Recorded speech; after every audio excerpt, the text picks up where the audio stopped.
This is Good Morning Indiana, working for you. It's Thursday, June 4th, and right now on Good Morning Indiana, hundreds continue to protest in Indianapolis demanding justice for George Floyd and Reid. The more lies you tell, the truth is going to come out. Hear from Reid's family as they call for transparency from police. No matter if they're a black business or a white business or a Hispanic business, you're busting people's windows. And if you're actually fighting for black rights, why would you break a black person's window? Only on RTV6, exclusive video of looting inside an Indianapolis mall. The effort now to survive this setback and the pandemic. There may not be food or rides at many county fairs this year, but 4-H is finding ways to keep the summer tradition going. How local fairs are making sure students can still show off their animals and projects. And the produce is organic and is distributed to anyone who needs it. And students at the University of Indianapolis are working together to help those dealing with food insecurity. We'll show you how they're providing fresh and healthy options for a community in need. And it is 6:02. We want to thank you for joining us here on Good Morning Indiana. And we hope that thunder and lightning didn't wake you up earlier than your alarm had been set for. But if that's the reason why you're up with us, we're happy to have you here. What is things like down there in Johnson County, Raphael? Well, I heard all of that thunder, and of course, it is a Storm Team 6 alert day, and we know that Todd Clausen is a big country music fan, so in the words of Garth Brooks, we heard the thunder roll all night long. And the thunder will continue to roll here, Raphael, off and on this morning. Then we get a bit of a break, but more storms are going to flare up this afternoon, so we'll probably be in alert mode for you here throughout the entire day. So as we work our way over the next hour or two, the rain will continue to diminish. With that said, though, still some heavy downpours from Lebanon to Brownsburg to Danville, then down towards Mooresville. This does impact the airport here this morning, and then as we slide a little further off towards the east, just south of Greenfield, some heavier rain, lighter rain showers across parts of the area. But as you look at this loop over the last 3 hours, you see the coverage of the rain decreasing, the lightning decreasing, and eventually this rain will start to fade away. We'll miss out on this big batch of rain. That is the good news for us. Now, it's warm, it's muggy here this morning still, with temperatures in the 60s and 70s. As we go throughout the day today, more showers and storms flare up during the peak heating of the day. That's when they could be severe. More on that coming up in just a few minutes. Lauren. All right, Todd, we do have a traffic alert for drivers in the downtown area. Not only will you have to contend with the rain showers out there for your commute, but we do have part of the interstate closed. You can see the flashing lights there. That's the ramp at the North Split as you're getting on southbound I-65. You can see eastbound 70 remains open in that spot. It looks like the collector ramp may be open as well, so you may be able to take that as your best detour this morning. We do have a jackknife semi here in the southbound lanes of 65 as you're heading through downtown. Keep that in mind as you're heading out the door this morning. Hundreds of people gathered and marched through downtown on what was the 6th day of protest last night. One difference, though, there was no curfew. Demonstrators continue to demand social change and police accountability, not only for the death of George Floyd, but also Reid. Well, our Kelsey Anderson is joining us live this morning with why the family of Reid does not believe the narrative that IMPD is giving. Kelsey, good morning. Hey, good morning. So the attorney for Reid's family say they are convinced that Reid did not fire a weapon at police officers. And they say even if he was carrying a gun, he had a right to do so under the Second Amendment. Last month, Reid was on Facebook Live as he led police on a pursuit, according to Metro Police. IMPD says Reid then got out of his car and shot towards officers as he ran away from them. The family's attorney says, according to their witnesses, he never shot at police. That part, they say, is simply false. IMPD tells RTV6 they haven't had any eyewitnesses come forward. They say they went on to tell RTV6 that they've asked witnesses to come forward and share what they saw, and so far, no one has done that. The narrative that we've all heard is that Reid shot and fired at an Indianapolis Metropolitan Police Department officer. And I'm here to say to you today, unequivocally, that Reid, Sean Reid, did not shoot a gun, did not point a gun, did not brandish a gun at an officer. But on the left side, it was a hole. that they pushed some stuff in so I couldn't see the inside of his face.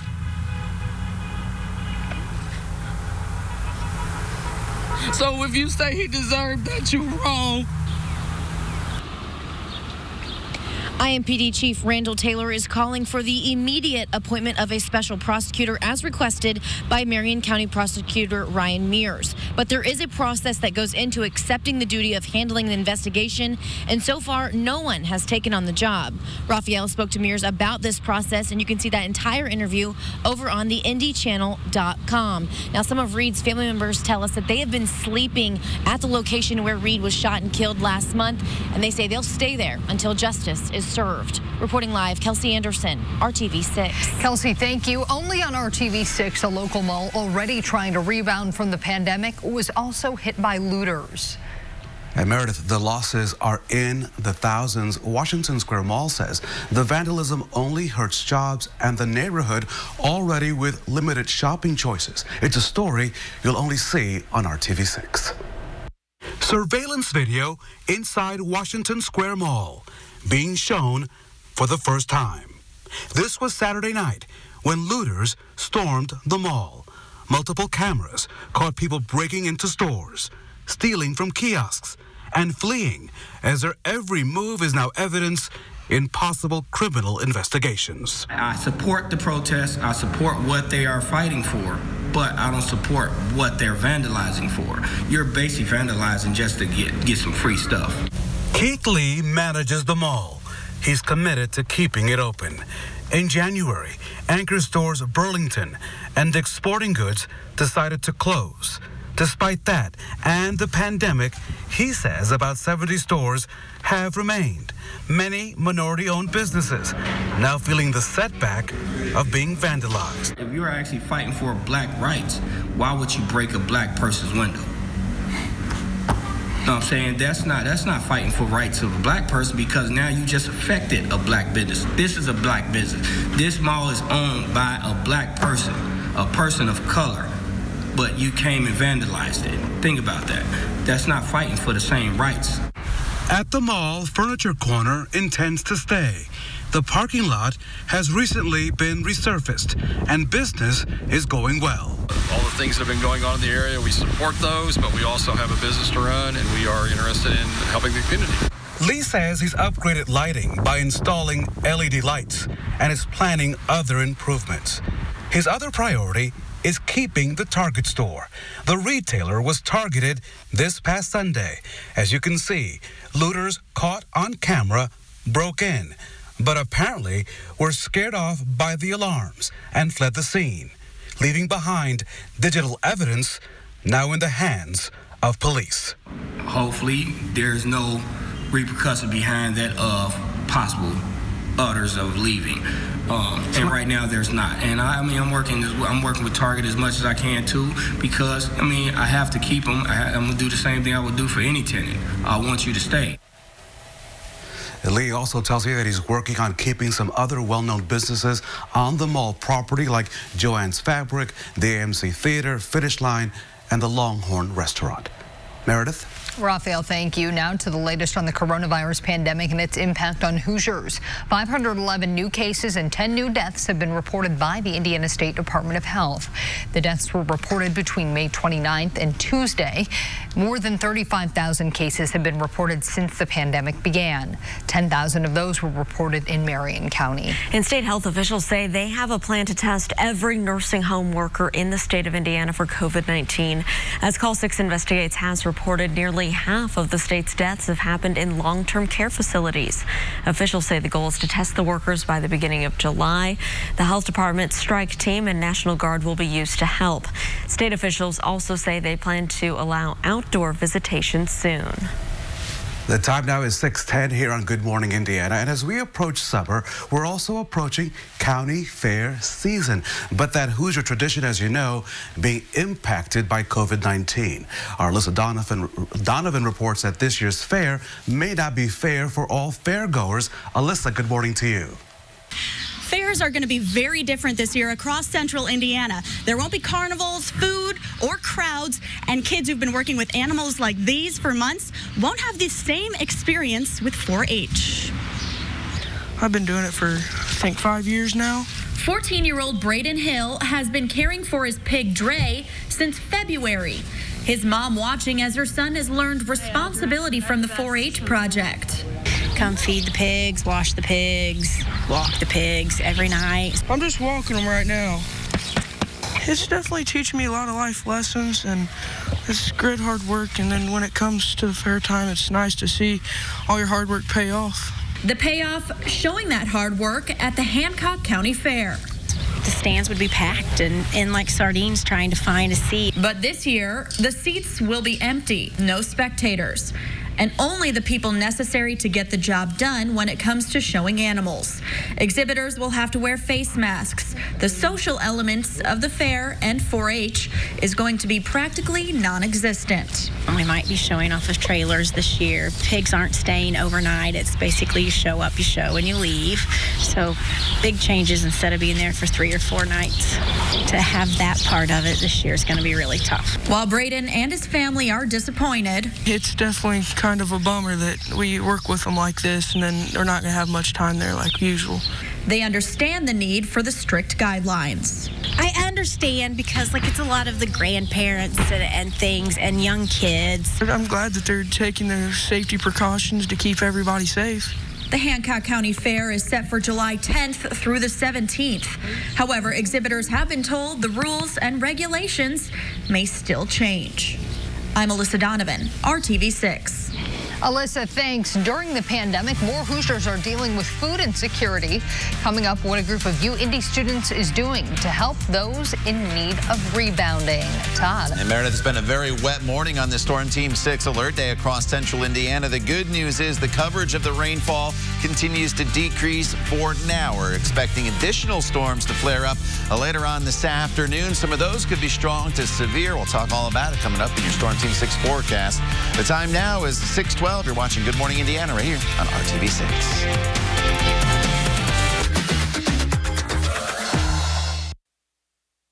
Welcome back. The time right now is 6:15 on your Thursday, and we are monitoring an interstate closure due to a jackknife semi. Southbound lanes of I-65 are closed here at the North Split, and you can see the crews blocking off that ramp right there. You can take the collector ramp that's on the far right side of the screen to get southbound on the interstate this morning. You can head through the collector ramp and then reconnect near the South Split to get back on 65 southbound. We'll continue to monitor this scene and keep you updated. But now UIndy students are bringing fresh produce to people on the south side at a time when it's really needed the most. And Lauren, they are taking action. RTV6's Stephanie Wade explains how the pandemic has made food insecurity worse for so many and how this program is filling the need. Today we've brought the radishes that we've grown in the garden. Students from UIndy have been growing their own produce in community gardens. But the produce isn't for them. We plant the gardens in April and we start harvesting in June, and the produce is organic and is distributed to anyone who needs it. Teaching students about food insecurity and community organizing, UIndy partners with the nonprofit So Indy, which collaborates with La Luz del Mundo Church on the south side to hand out the fresh produce grown from the gardens, as well as non-perishable food items donated by Gleaners Food Bank to anyone who drives by. They are learning how important it is to be able to understand what the needs of the communities are and how to engage with the community so that we can address those needs in a meaningful manner. Actually being able to have my hands on it and watch it flourish throughout the season, and now seeing it go to people, I think there's sort of an art to it. But being able to actually contribute and be someone that grows produce and delivers it to people so that they can have food and have good healthy options that aren't just like ramen from the store, it really gives me a sense of pride within my community because I know that I'm helping people that actually need it. Because the So Indy community is in a food desert, the need to provide safe access to healthy food is critical. especially now. Where more and more individuals are experiencing unemployment due to the COVID pandemic, which has increased food insecurity. So they need definitely more access, consistent access to food. I really just want people to be inspired to work within their community, even if it's not gardening, especially in times like these. There's so many opportunities to help those in need. Stephanie Wade, RTV6.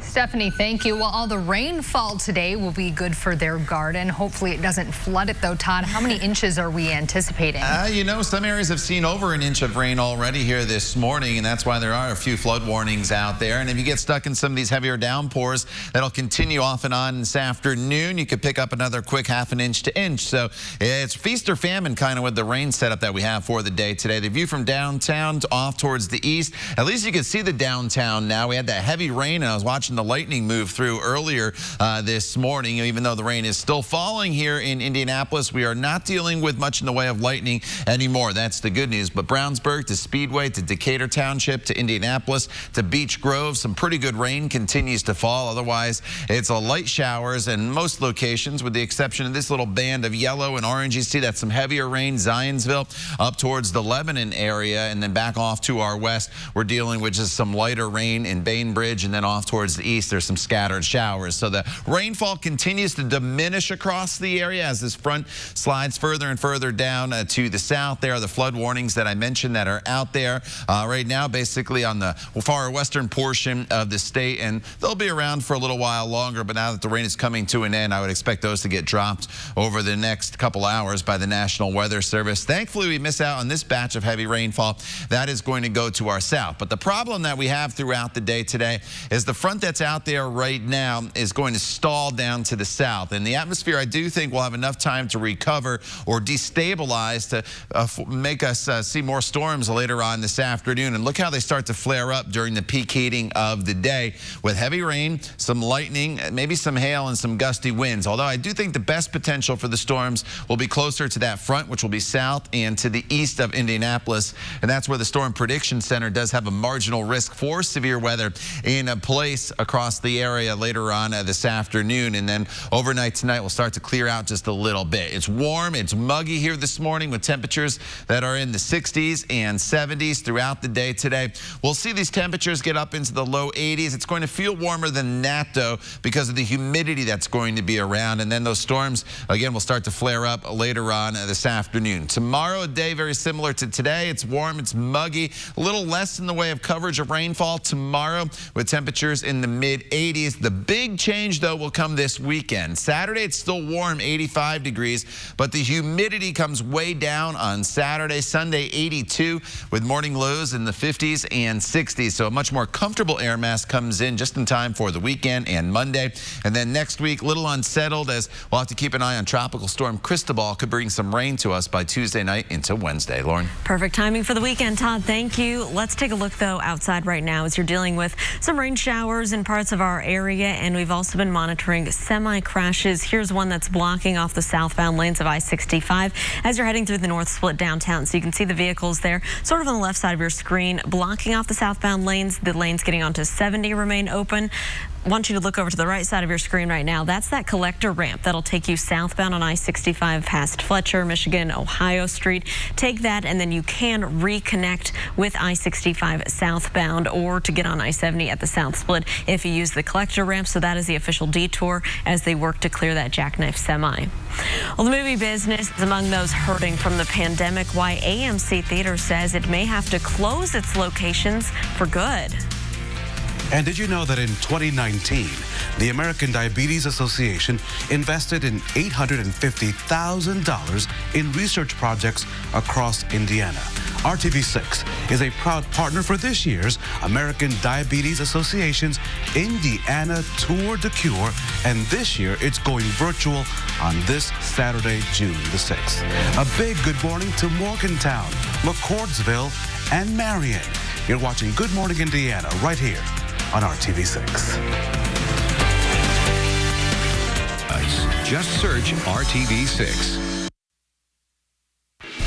Here at 6:25, we've seen people come up with some pretty creative ways to keep their distance from one another since the coronavirus pandemic began.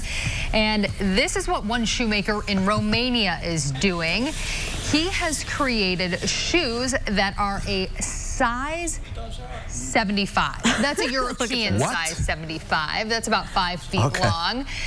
It doesn't really appear on shoe charts. He says he saw people not respecting the rules, and he wanted to create a shoe to either punish them or help them keep a proper distance. Now, if you can't get over to Romania to purchase those, I thought you could wear some snorkeling fins instead. Yes, you may trip and fall flat on your face, but hey, you will be far away from the person that you're nearby.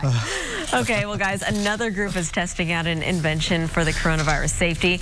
We're staying international. A 3D company, this one's in Turkey, has designed a tool that will help you to open a door without having to touch it. The company is printing hundreds of them to give away for free. This comes as the flights between Turkey's largest cities resume, as well as Istanbul's famous Grand Bazaar. Interesting. So many good ideas out there. And a big shout out today to Linda Greenwell. Linda is our hometown hero today. Linda works at Johnson Memorial Hospital. She works with the custodial staff and she helps maintain the COVID-19 unit and other areas of that hospital to keep it clean and safe for patients and staff. And Todd, on this morning, she may need an RTV6 umbrella because it is a Storm Team 6 alert day. Yeah, you know, or those fins Meredith was talking about, you know, just like trouncing like the duck as you walk out there because it is a wet morning. But the good news is the heavier rainfall is starting to come to an end. You notice it's a 2-hour satellite radar loop and the coverage of the rain's diminishing and we're seeing less and less of the heavy rain, the reds and the oranges. We're down to just some light green here and there across the area from Lebanon, Carmel, Noblesville through Indianapolis, then to the east through Greenfield, some light rain. And this should continue to diminish here this morning. And then we get a break with some dry hours. And that's going to allow the atmosphere to recover a bit. But notice once we get into the peak heating of the day this afternoon, rain chances come back up. We'll start to fire up additional storms. And some of those storms this afternoon could be on the strong to maybe severe side, at least on an isolated basis. Shouldn't be widespread. Highs today, once again, into the mid-80s with a lot of humidity that is still around. Meredith, Lauren. All right, Todd, thank you. Well, the pandemic continues to take a toll on our economy, and many businesses are trying to find ways just to stay afloat. That includes movie theaters. As consumer reporter John Matarese learned, the nation's largest chain, AMC Theaters, says it might not survive. Are the days of going to the movies over? The nation's largest movie theater chain warns it may not survive if moviegoers don't start returning this fall. AMC Theaters expects to lose more than $2 billion the first quarter, and this second quarter is even worse. Right now, the company says it has the money to reopen operations this summer or fall with smaller crowds due to social distancing. But it says if moviegoers don't return out of fears of catching COVID, it will have to close its theaters for good. And it's not just COVID fears threatening movie theaters. Movie production shut down back in March, meaning many fall blockbusters will be delayed. And streaming services like Netflix, Disney Plus, and HBO Max are keeping people on their couch watching their theater-sized HD TV. Movie theaters in Indiana won't be able to reopen until Governor Holcomb gives his go-ahead. Right now, it's just drive-in theaters, so don't waste your money. I'm John Matarese. Good morning, Indiana. This is Good Morning Indiana, working for you.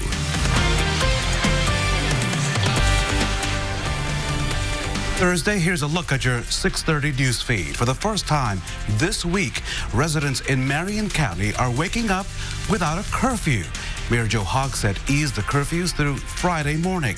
However, the mayor expects to reinstate the curfew this weekend when larger crowds are expected at events. State health officials say that they will test every single nursing home worker in the state for COVID-19. Nearly half of all COVID-19 deaths have happened in long-term care facilities. The state hopes to test every worker in a skilled nursing facility by the beginning of July.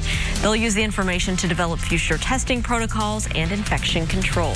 The largest fireworks show in central Indiana will not light up Indy's skyline this Independence Day. Freedom Fest and fireworks display has been canceled.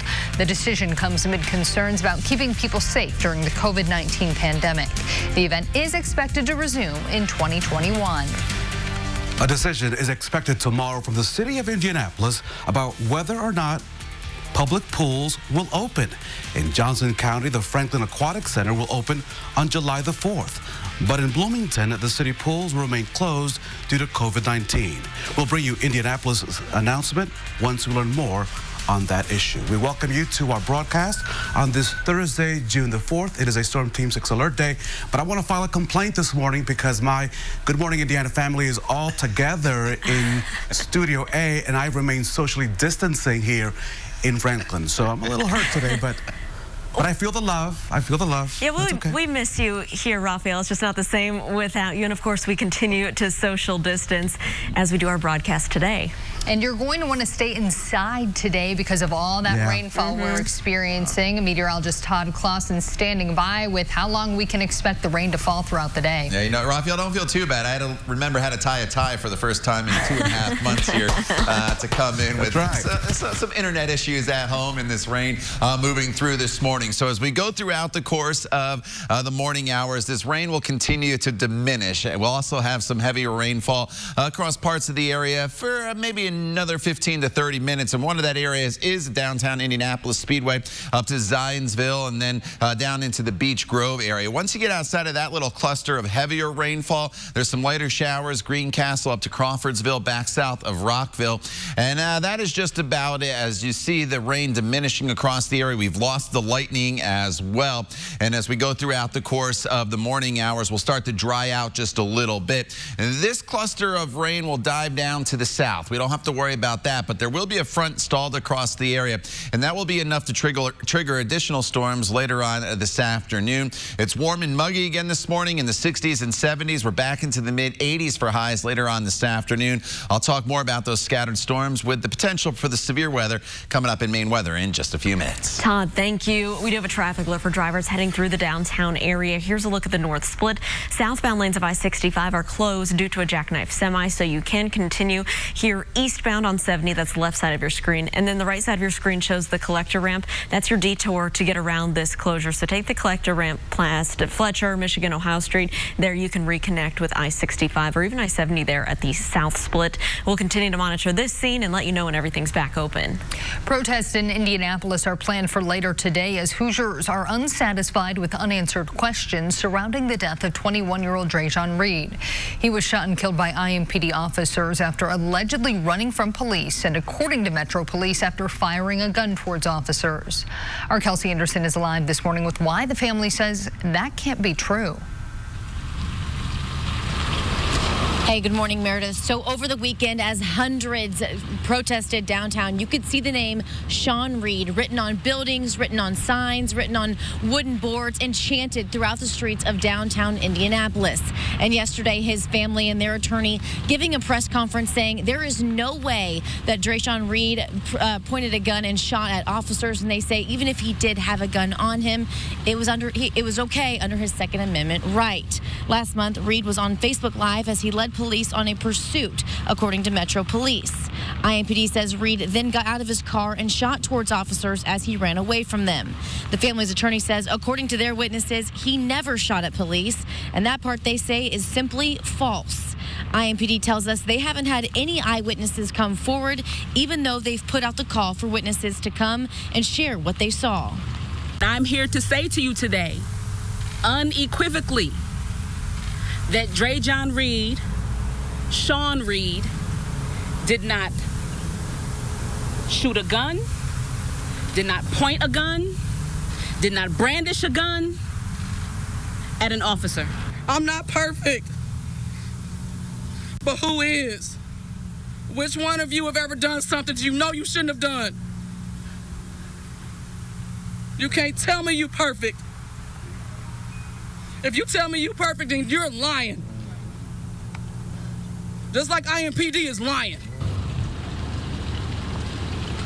Yesterday, IMPD Chief Randall Taylor called for the immediate appointment of a special prosecutor in the Reid case, which the Marion County prosecutor requested on May 8th. Now, some of Reid's family members tell us that they have been sleeping every day since May 6th at the site that Reid was shot and killed, and they say they will continue to do that until justice is served. Reporting live, Kelsey Anderson, RTV6. Kelsey, thank you. Hundreds of doctors coming together rallying for racial justice. The White Coats for Black Lives March brought together medical professionals vowing to do their part to end racism in healthcare. These doctors also talked about what started these rallies and the protests that we're seeing all across the country, the death of George Floyd. If you think you have never made a decision that was based or impacted by implicit bias, you have not examined your practice closely enough. I have an inner turmoil watching the people that are supposed to protect us kneel on a black man's neck. The organizers of this event called racism in our country a public health crisis, and as physicians, they say it's their duty to take a stand against it. The time now is 6:35 here on Good Morning Indiana. New this morning, the top health doctor here in Marion County is concerned about a spike in COVID-19 cases because of those large demonstrations. But first, we asked Dr. Virginia Kane about the state's decision to expand testing in nursing homes. Soon, all nursing home staff will get tested for COVID-19. Is that a good step? Do you? Oh yes, so I think that's a great step, and we will look very carefully at what the state is recommending and try to make sure that we're trying to follow their guidelines, and I think that's a good step. We're seeing a number of protests and demonstrations across Marion County. Are you concerned at all? Yes. In light of the fact that we were the hot spot for the state, that you may see a spike if people are not socially distancing and not wearing face masks? If you're not wearing a mask and you're not doing social distancing, especially if we're having visitors come from outside the state joining our protesters, you have to be concerned that there could be an increase in COVID-19 cases. So there's always that possibility, and we will have to monitor that very carefully. The advantage that we have is that the protest is done outdoors, where you have a significant amount of ventilation just from being in an outdoor setting as opposed to an indoor setting. But yes, we would like you to wear face coverings. Raphael, the other thing that we will look for is, a lot of times symptoms may start in 5 days from now. So in the next 5 days to 14 days, which is our quarantine period, we will try to monitor and look to see if we're seeing a peak in cases that may pop up. Dr. Kane did pass out face coverings this weekend as an effort to keep people safe and healthy. Meredith? Hoosiers are tossing out a simple white envelope, and it's costing them cash. This morning, the $1,200 mistake and what you can do to fix it. We'll see you after this commercial break. CERF.org. All right, welcome back to Good Morning Indiana. On this Storm Team 6 alert day, we've been dealing with some thunderstorms, non-severe throughout the early morning hours. We've lost the lightning, that is the good news, but still some pretty heavy rainfall out there, as you saw on Storm Team 6 radar. The rain's going to continue to diminish in coverage here this morning, only to flare back up later on this afternoon with some additional thunderstorms.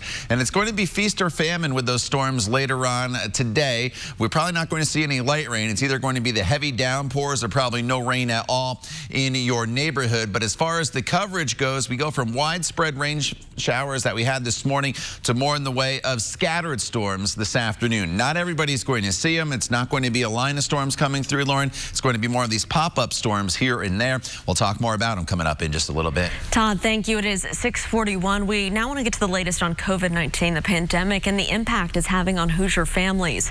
This morning, the State Department of Health is reporting more than 2,000 Hoosiers have died from the virus. virus. 10 newly reported deaths happened between May 29th and Tuesday. More than 277,000 people have been tested for the virus so far. Just under 13% of those tests have come back positive. Well, the Rebound Indiana is making sure that systems meant to help you during this difficult time are working as they should. Call 6 Investigates is sharing a warning about plain-looking envelopes with stimulus payments inside. Many people are mistaking them for junk mail and just throwing them out. One viewer saying she did just that, contacting Call 6 Investigates. We did some checking. We found more than 82,000 people in Indiana are supposed to get their stimulus money on debit cards. This is typically because the government does not have your bank information. The envelopes are plain white with a return address in Omaha, Nebraska. AARP's Fraud Prevention Network says part of the problem is many Hoosiers don't know these debit cards are coming. It is legitimate, even though the letter that comes with the card tells you to call a number and give most of your social security number to activate it. And a lot of people know they're not supposed to share their social security number. In this case, it is a legitimate call. You are supposed to give those numbers. You're also set up a PIN that will help you protect the debit card. Okay, so don't panic if you tossed your card. You can call this number to get a replacement, 1-800-240-8100. Your first replacement is free, but it costs $7.50 for each card after that. Raphael. Don't throw out the envelope. Don't throw out the envelope. It may be the year of no county rides or fair rides or lemon shakeups at those fairs, but that does not mean 4-H projects can't be shown. Ahead this morning, a creative way some students will get to show off all of their hard work. You're watching Good Morning Indiana. And Keller, right now. Welcome back. The time right now is 6:45. We are monitoring a traffic issue over here on the east side. You can see the flashing police lights right there on your screen.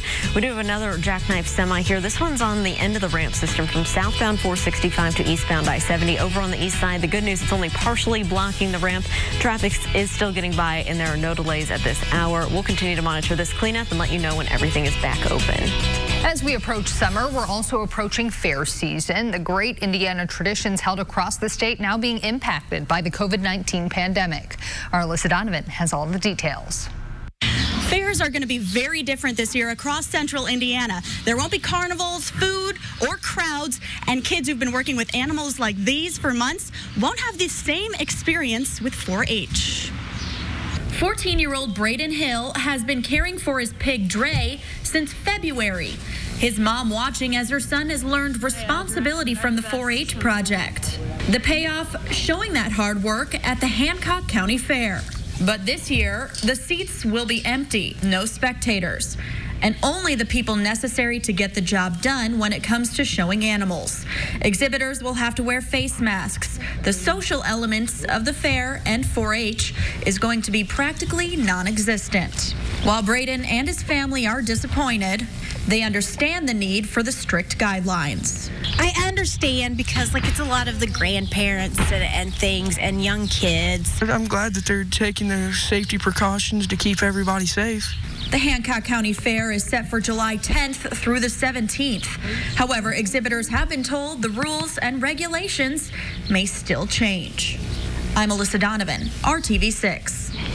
All right, thank you there, Alyssa. It's a Storm Team 6 alert day because of the rain that we've been dealing with so far this morning and also the storms that will come later on this afternoon. And it's those storms later on today that could be a little stronger than what we saw this morning moving through the area. But we're still dealing with rain in some areas, including the southern portion here of Hamilton County as you work your way into Carmel and then cross into Zionsville, into Boone County, and then even into Marion County, Washington Township, Nora, over towards Castleton, some light rain up into Fishers. Some heavier rain extending from the Broad Ripple area back over towards Pendleton and then eventually down into portions of New Pal as you make your way into Hancock County. Back off to the west, it's just some light rain showers remaining in Terre Haute and then two heavier downpours as you work your way just south of Winchester, and then another one from Newcastle as you stretch north up into portions of Delaware County. The overall trend, though, as you see here, the last 2 hours are for the showers to diminish. But what's happening is a cold front is starting to make its way through the area, and really the air behind it's not that much colder. It's more of a wind shift than anything.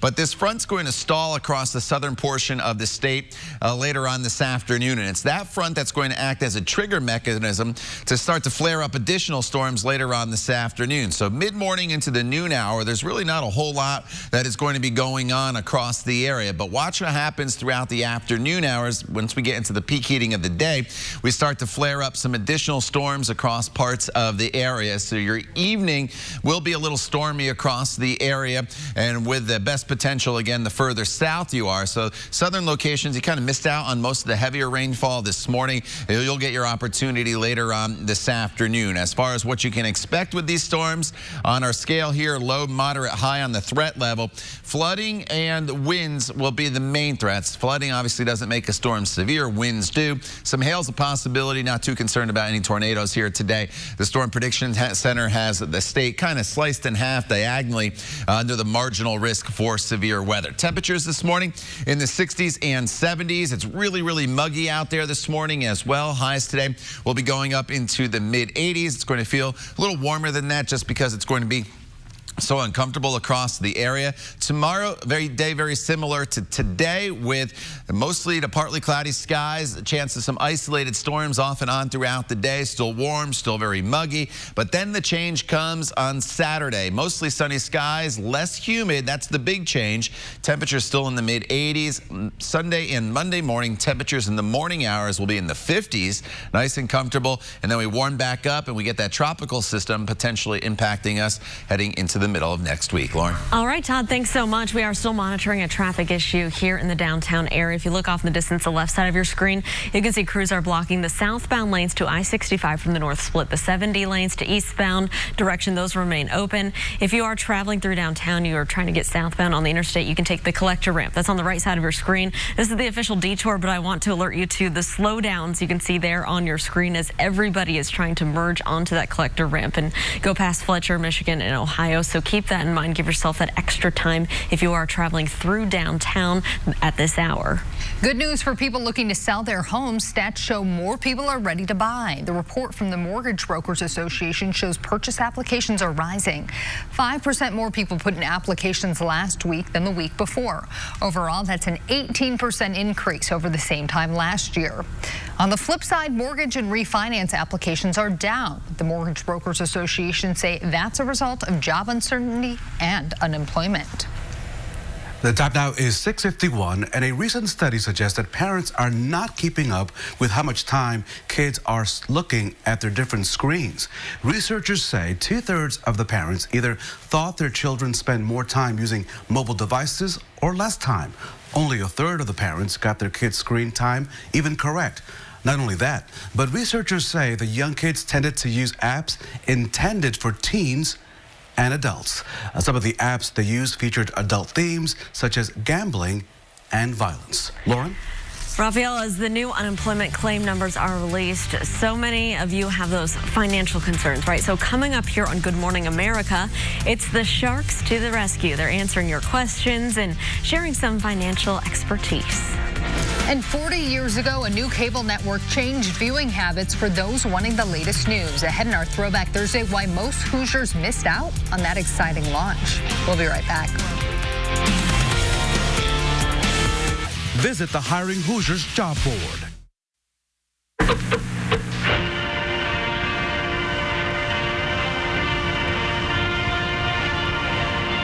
And this week, 40 years ago, the landscape of television news changed forever. And Lauren and Meredith, yes, people did roam the earth 40 years ago. Oh, thank you for telling us. I wouldn't have believed it. On June 1st, 1980, Ted Turner's cable news network, or CNN, launched. But the launch would be basically unnoticed by many Hoosiers. That's because the cable companies in Indiana were hesitant to launch the new network. It was widely expected that the network would fail within a few months. Former RTV6 reporter Ron Tank traveled to Noblesville to check out the newest offering in news on June 3rd, 1980. Tank spoke with Noblesville Cablevision Vice President Kelly Robbins about his reservations with the new network. They've talked about this thing so much, and I just, frankly, I don't know if they can produce what they say they're going to on a 24-hour day, 7 days a week basis. Oh, if he only knew what 2020 was going to bring. Had Hoosiers been able to tune into the first CNN broadcast, they would have found their very own state as the backdrop for the network's first story. President Jimmy Carter traveled to Fort Wayne to visit wounded civil rights leader Vernon Jordan. Indianapolis Cablevision added CNN to its subscribers in November of 1980. Pretty interesting. I never knew all that history about CNN. Comes full circle. It's pretty crazy. All right, it's been a busy news cycle here and a busy day for Todd Clausen, who's in studio with us. A Storm Team 6 alert day, Todd. Yeah, we've been dealing with this alert day for the morning because of the heavy rain that's been moving through and the lightning. We've kind of lost the lightning. That is the good news, but there's still some pockets of heavier rainfall here and there. This band of rain will continue to diminish, and then there's a lot of dry hours mixed in throughout the course of the morning, but look for additional storms to flare up later on this afternoon during the peak heating of the day. Those storms will have the potential to be strong to possibly severe, with wind and flooding the two main concerns, although there could be a little bit of some hail mixed in there as well. Tomorrow, some more storms, but once we get to Saturday and Sunday, a new air mass is in place. It's cooler, it's less humid, and that'll carry into Monday as well. Todd, thanks, and thank you for joining us. We're back in 25 minutes and all throughout Good Morning America. All your news throughout the day can be found on the RTV6 app. We want to thank you for joining us here on Good Morning Indiana. Have a great rest of your day.